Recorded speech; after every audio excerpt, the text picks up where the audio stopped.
Hello বন্ধুরা, আসসালামু আলাইকুম। আশা করি সকলে ভালো আছেন। আলহামদুলিল্লাহ আমি অনেক ভালো আছি আপনাদের দয়া এবং আল্লাহ তাআলার রহমতে। তো আজকে আবারও মিঠু আর মিতুর জন্য খাবার তৈরি করতেছি। তো মাশাআল্লাহ, মিঠু আর মিতুকে দেখতেই পারছেন যে মাশাআল্লাহ অনেক সুন্দর হয়েছে তারা। তো তাদের জন্য দোয়া করবেন, তারা খুব খাবার জন্য চেষ্টা করতেছে। দেখেন কত সুন্দর ভাবে তাদের জন্য খাবার তৈরি করা হইতেছে।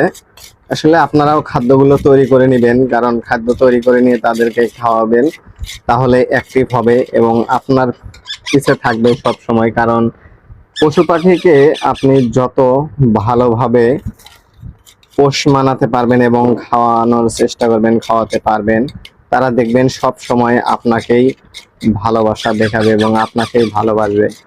তো সেই কারণে পশু পাখিকে খাওয়াতে হবে, সঠিক সময় সঠিক নিয়মে খাওয়াতে হবে। অনেক কষ্ট করে তারপরেও আমি লাঞ্চে খাওয়ানোর জন্য বাসায় আসি, কারণ ডিউটি শেষে লাঞ্চের সময় বাসায় এসে আমার মিঠু আর মিতুর জন্য খাদ্য তৈরি করি। কারণ মিঠু আর মিতুকে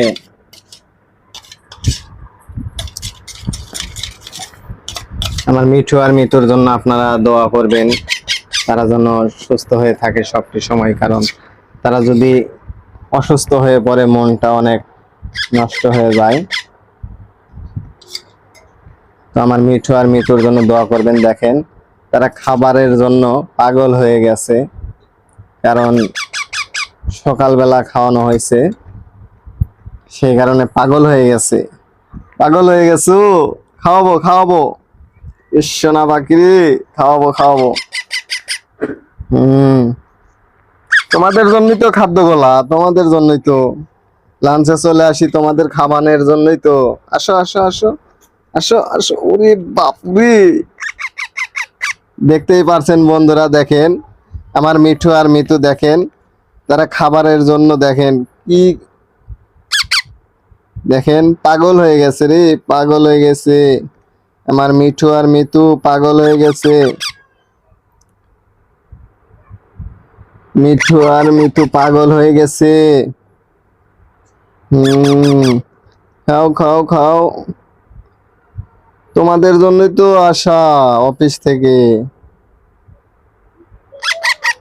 তোমাদের খাওয়ানোর জন্যই তো আমি অফিস থেকে চলে আসি গো। এখন আরো তুলি, আরো তুলি খাবার, আরো তুলি। তোমরাই তো খাবা, তোমাদের জন্য খাবার রেডি করি।